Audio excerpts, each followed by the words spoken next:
welcome to another exciting episode of the $1 Million Peddlers. I'm Papergoy. And I'm Mr. Magazine. And it's Saturday. Doesn't feel like Saturday, does it? And it's BOLO Day. So take it away, Mr. Magazine. What's sold on eBay? We got a Racing Champions 1/144th scale mini replica car. So it's about, that's tiny. Yeah, it's the size of your pinky tip, maybe. Wow. Yeah, it is small. But guess what? They do sell. They're very sought after. They have NASCAR. They have all kinds of racing ones. Can I ask a question? Sure. What size is the package on that? If is it smaller than Hot Wheels, or is it a Hot Wheels? No, that's a Hot Wheels package. Yeah. Okay, so then they just because they use the same size package and just the plastic bubble smaller. What size is a Hot Wheels? 1/64th. All right, so that's quite a bit smaller than Hot Wheels, Yeah, but they are tiny, but they sell. There's like Dukes of Hazzard ones that are $50 each. Wow. But if you see them out there, even if they're not in the package, they still sell, in lots for $3, $4, $5 each. Wow. Yeah.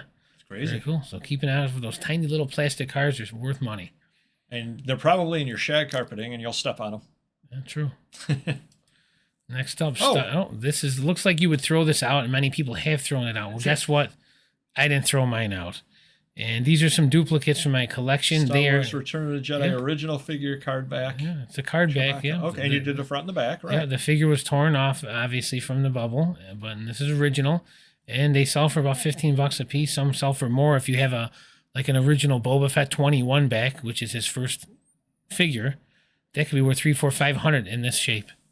If they had done a better job of removing it, would it be worth more? I think you can get a premium. Yeah, I think you can get a premium, but no one really. I'm sure there are some out there, but not very many. Well, because you're still going to get the tear around the outside. Yeah. So it's just that middle area. If you can try and salvage that, it might look a little more presentable. Right. Yeah. Okay. Another graded comic, Crypt of Shadows. Yeah. Oh my.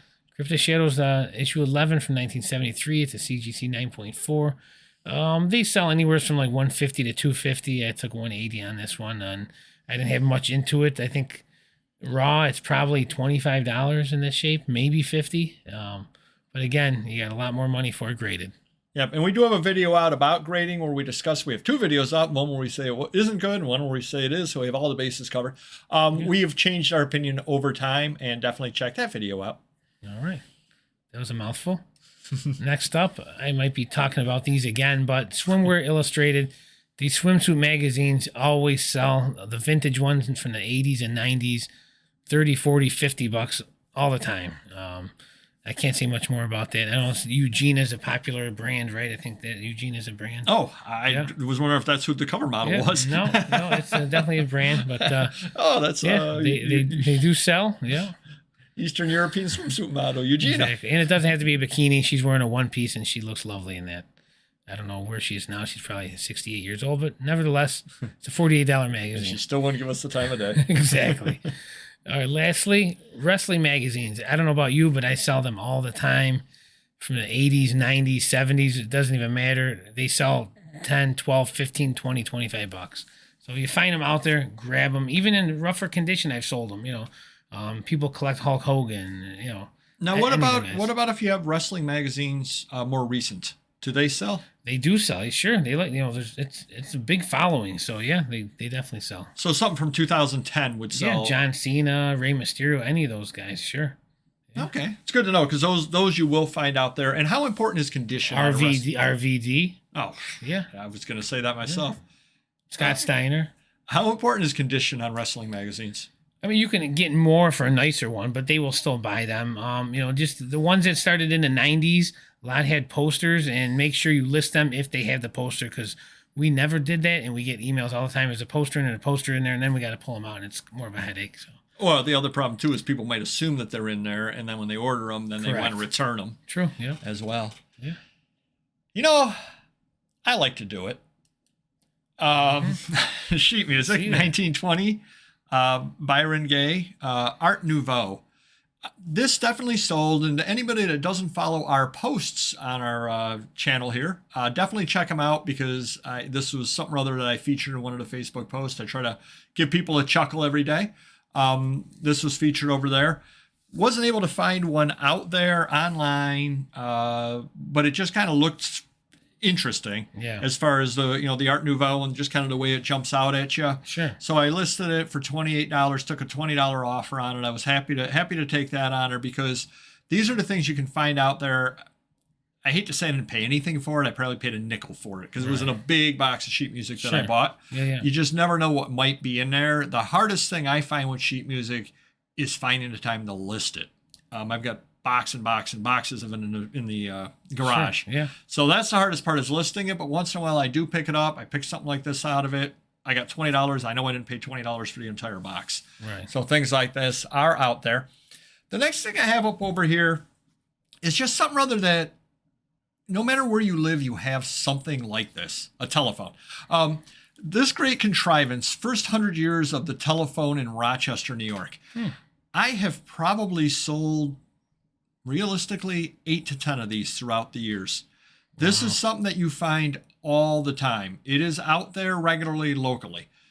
Wherever you're watching this from, you have things like this, whether it's some brochure from some amusement park down the street. So you live in the Cedar Point area, you find, Sandusky, Ohio, you find Cedar Point stuff all the time. We have Kodak, we have this.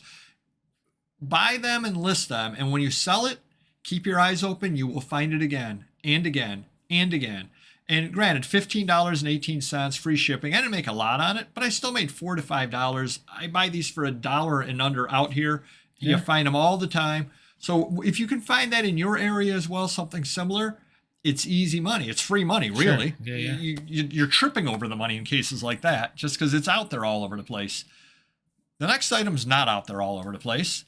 Lith Opinion Magazine, 1967, Robert F. Kennedy, Arthur Rackham, and Barry Goldwater. Arthur Rackham, of course, did a lot of the art of the Alice in Wonderland stuff.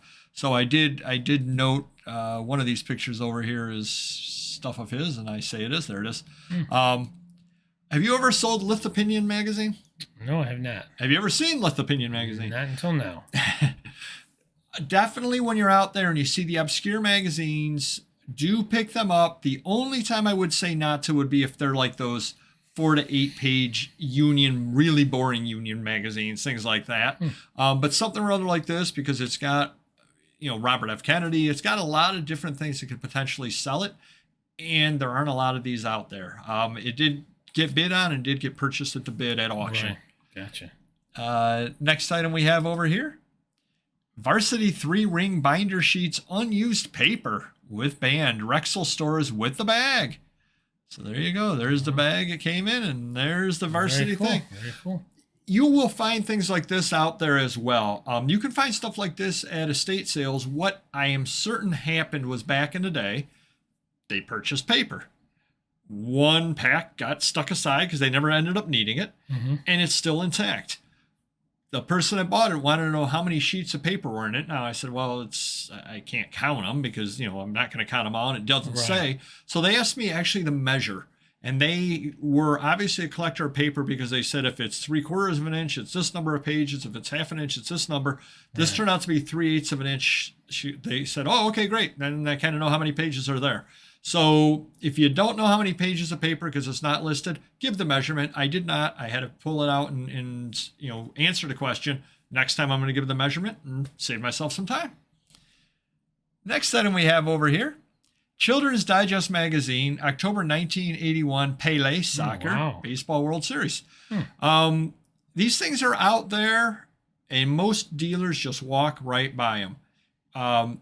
Most of the issues of Children's Digest aren't particularly interesting. They don't sell very well. This one did, and it sold to somebody or other who had something or other about soccer in their name. So they were definitely buying it for the Pele. Do the table of contents and, do the thing about the World Series.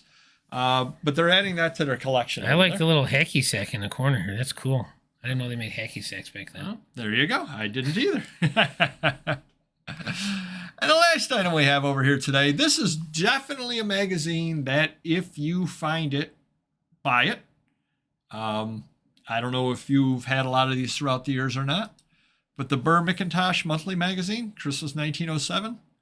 Lawrence Rockwell, Maria Doro. For some reason, it actually looks familiar to me. I don't know. I've seen something very similar, I think, or I've had something very similar. They always sell. Back in the day when I was listing things at a lot lower price, I was amazed that these sold for $20 to $25, which when most magazines I was selling were for $8 to $10, that was a expensive magazine.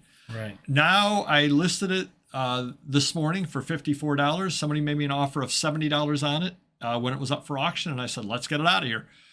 Because I had done prices on it, and most issues do go for about $40 to $50. There was 2 issues that went for over $100, not of this exact one. It was a few years earlier because it had baseball team picture in it, photo in it from 1901. And then the third highest Burr McIntosh that sold was one that I had that sold for $75. So now I've got number 4 on the list as well. So nice. Don't be afraid to ask on magazines like this. There are not a lot of them out there. They don't come up very often, but you will find them. I've probably found them 5-6 different times when I've been out there. Very happy to get $70 out of it. Definitely a magazine to pick up when you see it out there. So hopefully that helps you some. Do hit the like button if you haven't already. I don't know why you wouldn't have. And we will see you next video. Take care. Bye-bye.